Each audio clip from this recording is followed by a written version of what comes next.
Selamat datang di channel Neng Parsini. Video alur cerita novel audio kali ini berjudul Si Iblis Kecil. Semoga terhibur. Bab 41. Si Elian dan Mulian menunggang kuda bersama Yao Po untuk mencari keberadaan Chung Li dan Yu Yang. Mata si Elian merah karena kesedihannya. Dengan penuh harap dia memacu kuda ke arah puncak. Salamander, kumohon jangan mati, ucap gadis itu lirih. Dari arah lembah, dua orang yang terluka parah tampak saling rangkul. Mereka terlatih-tatih berusaha keluar dari hutan yang dipenuhi salju. Saat mencapai bibir hutan, Chung Li yang ternyata masih hidup, mengenali si Elian dari pakaian yang dia kenakan. Dia dengan lemah menunjuk ke arah kekasihnya itu. Yu yang mengalihkan pandangan untuk melihat ke arah yang ditunjuk oleh Chung Li. Dia lalu mendudukkan Chung Li dengan hati-hati. Setelahnya memaksakan diri keluar dari hutan dengan susah payah, menghirup napas panjang untuk mengumpulkan tenaga. Dia berteriak sekeras yang dia mampu. Si Elian yang dikuasai kekalutan terus melaju tidak mendengar panggilan Yu Yang. Pendengaran gadis itu benar-benar tertutup saat ini. Beruntung Mulian menoleh saat mendengar seseorang memanggil si Elian yang berkuda paling depan. Wajah cemas sebelumnya langsung berubah gembira. Dia menyeru memanggil si Elian berkali-kali, karena tidak mendengar juga. Terpaksa, dia menggebah kudanya lebih kencang. Si Elian, lihat ke sana. Tunjuk putrimu ke arah Yu yang saat sudah berada di sebelah si Elian. Tangis si Elian kembali lepas saat melihat Yu Yang. Dan Chung Li yang terduduk tidak jauh di belakangnya. Semua emosi dan bebannya lepas dengan tangis haru.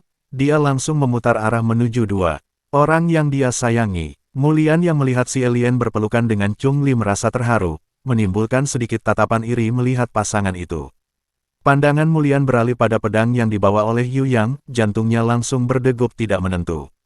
Pedang itu, mungkinkah monster tingkat 8 yang mereka maksud adalah Pangeran Ying? Dengan nada cemas putrimu membantu Yu Yang berdiri.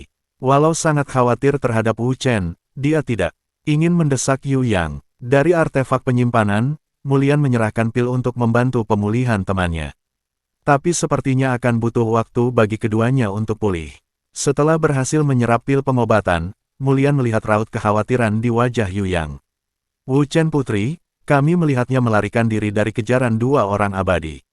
Tolong bantu dia, ucap Yu Yang dengan napas belum teratur. Hal yang ditakutkan Mulian benar-benar terjadi. Dia langsung pergi meminta Meng Kai dan Mu Jiao untuk menghentikan dua ahli abadi untuk membunuh Wu Chen.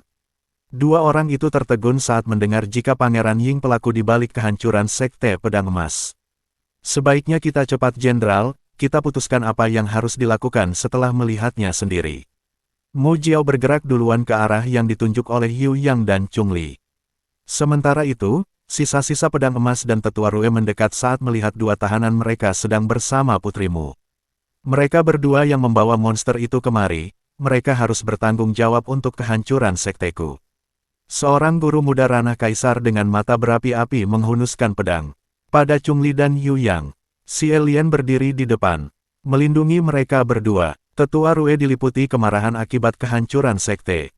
Mengeluarkan aura membunuhnya. Dia jalan, mendekati kelompok Mulian, tapi dihadang oleh Yao. Mereka dalam perlindungan putri kedua kekaisaran. Putri Mulian, ucap Yao Po dengan ketenangan walau di hadapannya berdiri seorang ahli bumi tahap puncak. Dia melanjutkan, jika kalian berani dan menjadi musuh kekaisaran silahkan lanjutkan. Mendengar perkataan Yao Po yang mengancam, tetua Rue menoleh pada Putri Mulian. Dia ditatap dengan pandangan dingin oleh gadis bercadar itu. Apa maksud putri melindungi mereka berdua? Mereka sudah menghancurkan sekte pedang emasku, mereka layak mendapat hukuman, ucapnya dengan suara serak menahan kemarahannya. Mulian menggelengkan kepala mendengar ucapan itu, dia dengan tatapan merendahkan berbicara, Lalu bagaimana dengan sektemu yang sudah menghancurkan sekte lain dan membunuh semua petinggi dan lebih dari separuh muridnya? Dek, perkataan Putri Mulian langsung menusuk ke dalam jantung tetua Rue dan guru muda. Wajah mereka memerah tidak tahu bagaimana mesti membalas perkataan putri. Perkataan Mulian selanjutnya benar-benar mengusik sisi keadilan tetua Rue. Kalian orang-orang yang tidak tahu malu, meminta keadilan saat orang lain menuntut keadilan dari perbuatan tercela yang kalian lakukan. Seharusnya, kalian sudah lama musnah jika saja ayahku kaisarmu tidak menahan diri karena masalah yang lebih besar. Rue diam mematung, dari semua petinggi Sekte Pedang Emas, hanya dia yang masih memegang rasa keadilan. Dia juga tidak menduga jika selama pergi mengembara, sektenya telah jatuh dalam jurang gelap dibutakan oleh kekuatan dan perlindungan dari pedang dewa. Mengepalkan tinju erat-erat, dia menghela napas panjang untuk menenangkan diri, menatap Chungli dan Yu Yang, kemudian berbalik pergi dengan menekan semua kemarahannya. Dia sudah memperingatkan rekan sejawatnya, siapa yang mengira jika perkataannya menjadi kutukan bagi mereka. Tetua, Anda tidak akan menerima ini begitu saja bukan? Guru muda berlari mencegah Rue pergi. Tapi, hanya bentakan keras yang dia dapatkan. Diam kau, sejak awal ini salah kalian yang jumawa dan tidak bisa mengendalikan diri. Cepat atau lambat sekte kita akan hancur oleh perbuatan kalian. Mulai hari ini Sekte Pedang Emas dibubarkan. Dada tetua Rue terasa sakit saat mengatakan itu. Dia ingin membangun kembali Sekte Pedang Emas. Tetapi terlalu banyak kebencian yang sudah mereka tabur, murid-muridnya tidak akan bertahan jika ada pihak lain yang membalas dendam. Mulian dan yang lain merasa puas saat mendengar perkataan tetua pedang emas yang tersisa. Wanita yang luar biasa, gumam Mulian pelan. Apa aku juga bisa seperti dia? Lanjutnya kagum dengan sikap tegas Rue yang memegang kebenaran. Sementara itu, Mu Jiao dan Meng Kai sampai di tepi sungai di mana Wu Chen tertangkap. Sepertinya pertarungan berakhir di sini putri, ucap Jenderal Meng memperhatikan keadaan daerah di sekitar sungai. Yah, itu juga yang kupikirkan. Tapi tidak ada mayat, dan hanya sedikit darah yang tertinggal.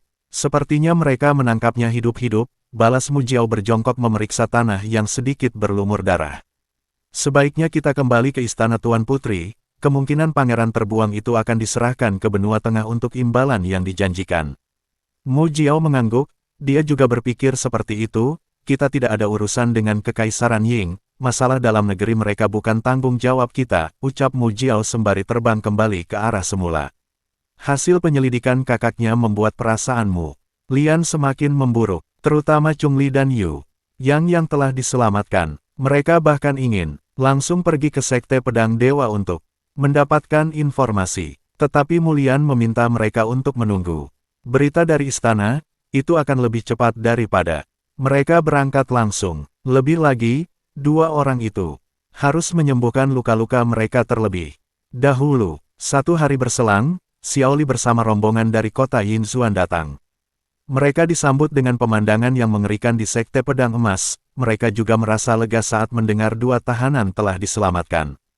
Jadi kalian bertiga akan ikut dengan putrimu? Tanya Xiaoli bersama tetua dari Camar Sakti yang menjenguk Chungli dan Yu Yang di penginapan. Terima kasih untuk kebaikan tetua Xiao selama ini, temanku saat ini tidak diketahui keberadaannya.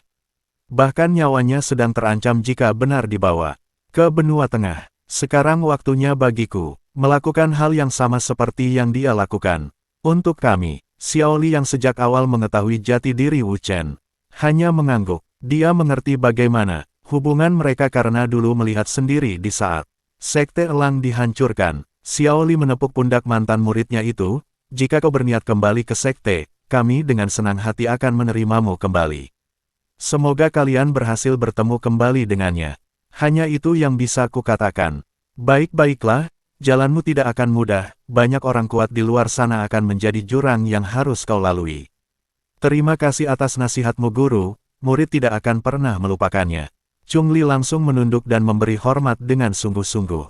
Sejak hari itu, kemunculan manusia monster yang merupakan seorang pangeran dari Kekaisaran Ying menyebar seperti air bah, menjadi pembicaraan orang-orang di seluruh benua barat.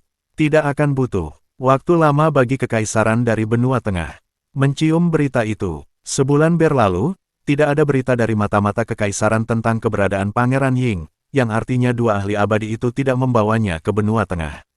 Mereka juga belum kembali ke Sekte Pedang Dewa, membuat Chungli dan 2 rekannya semakin khawatir. Di kediaman keluarga Wu, kepala keluarga saat ini bernama Wu Ren. Dia baru saja kembali dari istana menemui kaisarmu. Bagaimana suamiku? Apa kau mendapat kabar tentang pangeran dan ibu mertua? Tanya istri Wu Ren. Langsung menghampiri suaminya yang baru memasuki rumah. Wu Ren menggeleng tidak berdaya, pangeran masih belum jelas keberadaan dan kondisinya. Sedangkan ibuku, pria parubaya itu menghembuskan napas lemah sebelum melanjutkan. Dia sudah meninggal 2 tahun lalu. Nyonya Wu memeluk suaminya untuk sedikit memberi penghiburan. Setelah cukup lama, wanita itu menatap mata suaminya. Sekarang tugasmu untuk melanjutkan tugas melindungi dan membantu Pangeran Ying. Ya, itu sudah pasti. Kita akan membantunya merebut kembali apa yang seharusnya menjadi hak penerus sah. Pemilik takhta kekaisaran. Tidak peduli seperti apa, rupa pemuda, keluarga Wuku selalu memegang sumpah yang telah digariskan turun-temurun. Apalagi, kaisar terdahulu sangat baik pada kita. Setelah hari itu, semua anggota keluarga Wu dikumpulkan untuk disebar mencari informasi keberadaan Pangeran Yingchen. Mereka langsung bergerak saat itu juga. Jauh di kota Yinzuan, master pengelola rumah lelang, berdiri menatap langit, dia berbicara dengan manajer, angin dari benua tengah akan berhembus, kuharap bocah itu bisa bertahan dari badai yang akan datang, ucapnya. Dia kembali masuk ke toko, segera kirim surat ke rumah lelang induk di benua tengah. Manajer rumah lelang langsung bergegas membuat surat seperti yang diperintahkan. Mari kita bergeser jauh ke bagian utara benua barat, di luar wilayah yang tidak termasuk dalam wilayah kekaisaran manapun. Terdapat satu pulau yang disebut Zhou, pulau tak bertuan. Disebut seperti itu karena wilayah bebas yang tidak diperintah oleh seorang raja atau kaisar. Perekonomian berjalan dengan perjudian dan perdagangan. Lebih tepatnya di sana adalah surga bagi pasar gelap. Semua barang curian dan hasil rampokan akan dijual bebas di pulau itu. Kota Lusui, salah satu kota besar yang terletak tepat di tengah gurun di Pulau Zhou. Kota yang berdiri dekat hamparan oasis yang cukup subur. Hahaha, keputusan kalian sudah tepat membawanya. Kemari, kami tidak hanya akan membelinya dengan harga tinggi, tetapi juga akan memberi kalian keuntungan 20% dan hasil pertarungan. Pengelola arena pertarungan monster yang bertubuh tambun dengan sangat gembira menerima kesepakatan yang diajukan oleh Lang Jia dan Biao Hu. Tapi ingat, kalian harus bersedia membantu jika orang-orang Ying itu menginginkannya. Master tenang saja, kami tidak mungkin diam saja saat sumber keuangan kita direbut oleh orang lain, kami pasti akan mempertahankan arena Siwang. Lang Jia dan Biao Hu sangat puas mendapatkan kesepakatan yang mereka inginkan. Hasilnya jauh lebih besar dari yang dijanjikan oleh Kekaisaran Ying. Suara riuh dari sorak-sorai penonton di satu arena besar yang tampak seperti kolosem yang berdiri di tengah kota Lusui. Monster ular berkepala dua terlihat tengah bertarung dengan seekor harimau bersayap di tengah arena. Ayo macan langit, aku sudah mempertaruhkan semua kekayaanku padamu, seorang penonton yang ikut bertaruh terlihat bersemangat. Mereka tengah menonton dua monster iblis tingkat 6 sedang beradu kekuatan. Dua monster itu tidak akan bisa kabur karena terdapat arai penghalang yang mengelilingi arena. Arai itu sekaligus melindungi penonton dari serangan monster iblis. Di dalam bangunan yang disebut arena Siwang itu, terdapat banyak penjara bagi monster iblis. Salah satunya berisi manusia monster berambut putih. Wu Chen pelan-pelan membuka kedua mata, seluruh tubuhnya terasa sangat sakit. Dia terlihat kebingungan karena tidak mengetahui tempatnya saat ini, tapi sedikitnya dia paham jika berada di dalam penjara. Ruangan itu dipenuhi oleh banyak simbol penyegelan. Kenapa aku sampai berada di tempat ini? Gumam Wu Chen kebingungan. Tepat di depan penjara pemuda itu, seekor monster iblis serigala berkepala 3 tengah menggeram sambil menatapnya. Setiap kepala monster itu berbeda warna. Satu kepala berbulu putih, dua lainnya berwarna hitam dan merah, pupil di bola mata monster serigala selaras dengan bulu di kepalanya. Air liurnya meleleh menatap Wu Chen seperti sedang kelaparan. Tidak hanya binatang itu saja, ada banyak suara monster lain terdengar oleh Wu Chen. Monster-monster iblis itu juga terkurung dalam penjara sama seperti iblis kecil. Dayuan yang keberadaannya tidak disadari oleh Wu Chen, diam-diam membagi ingatannya, mendadak Wu Chen memegangi kepala. Kenapa kepalaku terasa sakit sekali? Dia merintih menahan sakit, tetapi samar-samar dia mulai mengingat saat dirinya membunuh Hong Jun dan para petinggi lain. Berkat kelicikan Dayuan, Wu Chen hanya menganggap jika dia saat itu tengah dikendalikan oleh naluri liar dari kristal roh monster seperti sebelumnya. Saat rasa sakit di kepalanya menghilang, Wu Chen jatuh terlentang, teringat kembali dengan orang yang dulu dia sukai, Yu Yun. Aku sudah mendapatkan keadilan untukmu, ucapnya sembari menutup mata. Dengan lengannya, air mata menetes di pipi pemuda. Wu Chen, bahkan pria kuat sekalipun akan meneteskan air mata karena cinta. Chapter Dendam, selesai. Berlanjut ke chapter, Monster-Monster Gladiator Pulau Xiao. Bab 42, Arena Siwang, pertarungan dua monster iblis sedang berlangsung. Macan langit, yang merupakan monster harimau bersayap terbang meliuk menghindari semburan racun dari salah satu kepala kobra berkepala. Makhluk itu mengeluarkan suara auman keras yang diarahkan ke monster kobra yang disebut dengan kobra bencana. Auman macan langit mengandung gelombang energi yang menekan kobra berkepala dua. Groar, kobra itu membalas dengan mengangkat kedua kepalanya, lalu mengeluarkan suara mendesis tapi melengking keras saat membuka kedua mulutnya lebar-lebar. Kedua energi itu bentrok satu sama lain, menghasilkan dentuman keras. Membuat arena Siwang bergetar. Jika saja arena tempat kedua monster yang bertarung tidak dilindungi oleh arai penghalang, mungkin akan banyak penonton yang terkena dampaknya. Pertarungan yang luar biasa. Kekuatan monster tingkat 7 memang sangat mengerikan. Bahkan jika aku bertemu salah satu dari mereka, mungkin tidak akan bertahan lama. Salah satu penonton menggeleng membayangkan sedang berhadapan dengan salah satu monster di arena.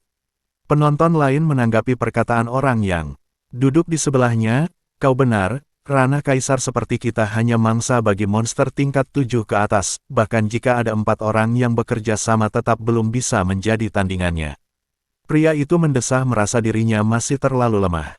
Suasana kemudian menjadi sangat riuh saat monster kobra melenting dan menebaskan ekornya ke arah macan langit. Bam! Macan langit kena dengan telak, tubuh makhluk itu terhempas membentur arai penghalang, melayang, jatuh sesaat. Macan itu kembali mengepakkan sayap. Saat semburan racun dari kedua kepala kobra mengenai sedikit sayap kanannya, sayap itu tampak meleleh terkena racun berwarna ungu. Tampak asap tipis berwarna hitam dari bagian yang terkena racun. Kukira macan langit lebih diuntungkan karena bertarung di udara, sehingga kobra berkepala dua tidak bisa melilitnya. Tapi makhluk itu ternyata lebih dulu terluka terkena serangan racun. Kalau seperti ini terus aku bisa kehilangan uangku, ucap seorang penonton menyesal bertaruh pada macan langit. Dia mengusap kepalanya yang licin tanpa sehelai rambut. Penonton yang duduk di sebelahnya merasa kasihan pada temannya. Dia menegur pria botak itu. Sudah kukatakan sebelumnya, meski memiliki keunggulan di udara, tapi arena ini masih terlalu kecil bagi monster yang mengandalkan serangan dari udara. Salahmu sendiri karena sangat keras kepala. Groar, macan langit mengaum dan mulai mengamuk. Makhluk itu terbang mengambang dan mengepakkan sayapnya dengan sangat cepat. Menghasilkan angin kencang dari kepakan sayap makhluk itu, beberapa kali bila energi dari angin melesat ke arah kobra. Swiss, swiss. Kobra menghindari bilah-bilah angin itu dengan melata di sekitar dinding arena. Namun nahas bagi makhluk itu, satu kepalanya berhasil tertebas oleh bilah angin macan langit. Darah langsung menyembur deras dan monster itu terlihat seperti menjerit dengan mengeluarkan suara melengking tinggi. Satu kepala yang tersisa berusaha membalas serangan macan langit dengan menyemburkan racun yang berbentuk seperti bola besar. Namun macan langit berhasil menghindar hanya dengan meliukkan tubuhnya sedikit ke arah kiri. Sesaat setelah mengaum, macan langit terbang dan menggigit tepat di bawah kepala kobra yang tersisa. Namun kobra itu berusaha melawan dengan melilit tubuh macan langit. Wu Chen yang tengah berbaring mendengar suara sorakan, tapi tidak cukup riuh. Karena di tribun penonton lebih banyak bertaruh pada monster kobra kepala dua yang ternyata lebih dulu mati. Sial, seluruh ruangan ini tampaknya telah disegel untuk menekan kekuatan monster iblis. Aku bahkan tidak bisa menghancurkan jeruji besi ini. Wu Chen bergumam kesal saat mencoba merusak jeruji besi yang mengurungnya. Dari apa sebenarnya bangunan ini terbuat? Dengan perasaan tertekan Wu Chen memukul jeruji besi berkali-kali dengan teknik Ashura miliknya. Tapi hanya dengan mengandalkan ranah pemadatan Qi tidak ada hasil sedikit pun. Dia terduduk lemas saat tubuhnya mulai kelelahan, pakaiannya sudah rusak parah dengan banyak sobekan akibat pertarungan Dayuan dengan dua orang ranah abadi. Kuharap mereka berhasil selamat keluar dari sekte pedang emas. Batin Wu Chen sembari memperhatikan jari tangan kanannya. Hanya tersisa satu cincin dari artefak penyimpanan di jarinya.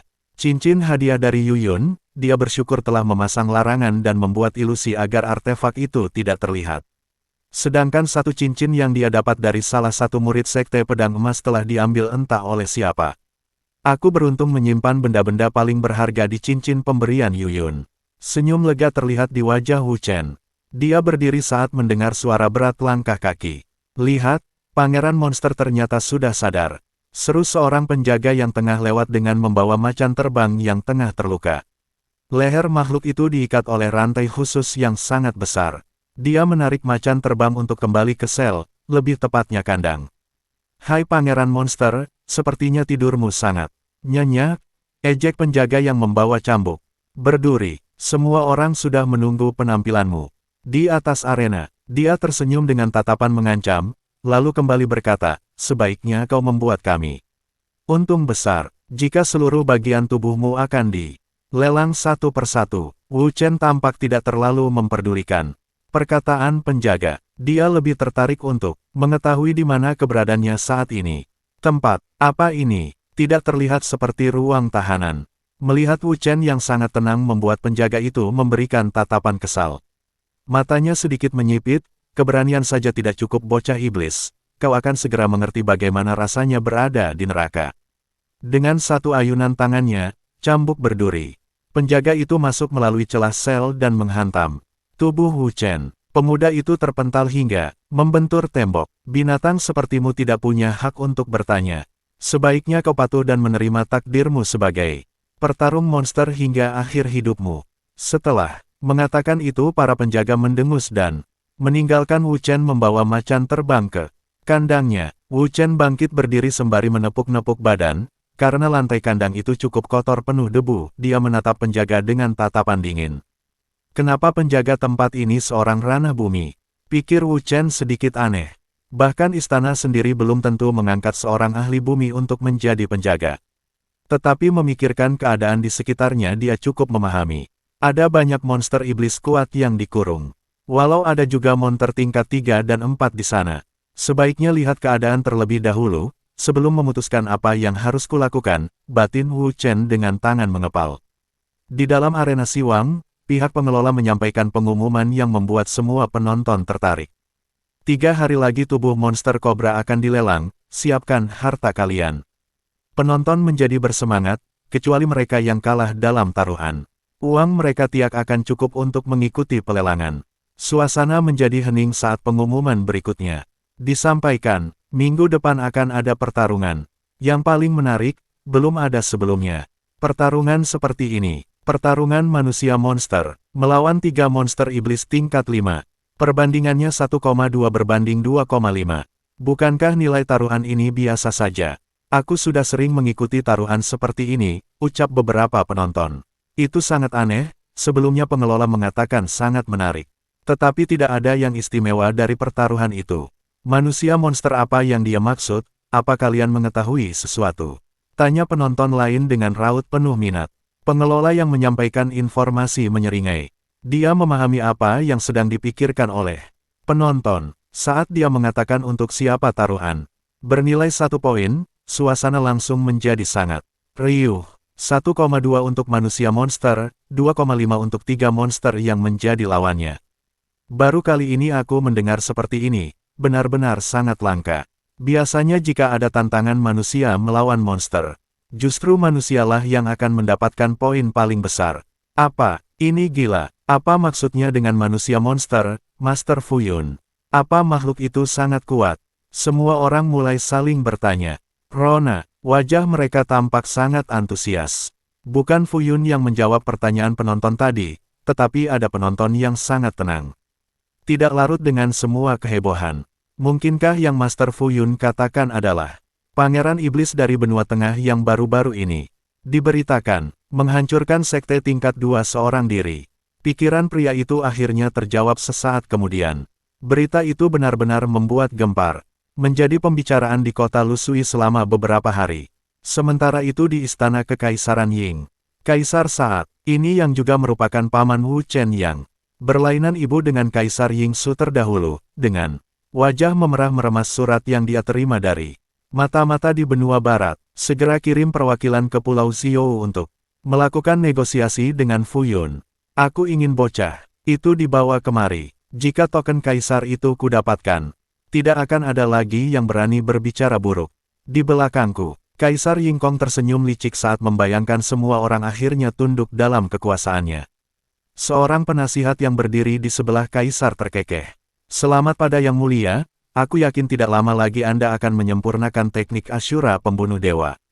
Saat hari itu tiba, dengan token kaisar dalam genggaman, tidak akan ada lagi yang menentang istana untuk menghancurkan sekte Lembah Kuning.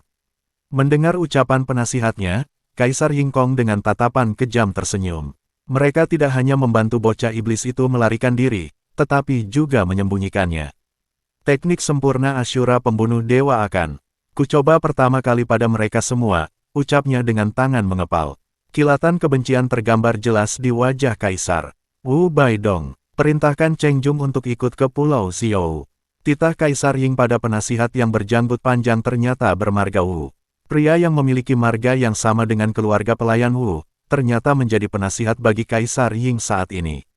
Baik Yang Mulia, timpal Wu Baidong dengan memberi hormat. Dia lalu pergi ke satu kediaman yang dihiasi oleh banyak kepala monster iblis.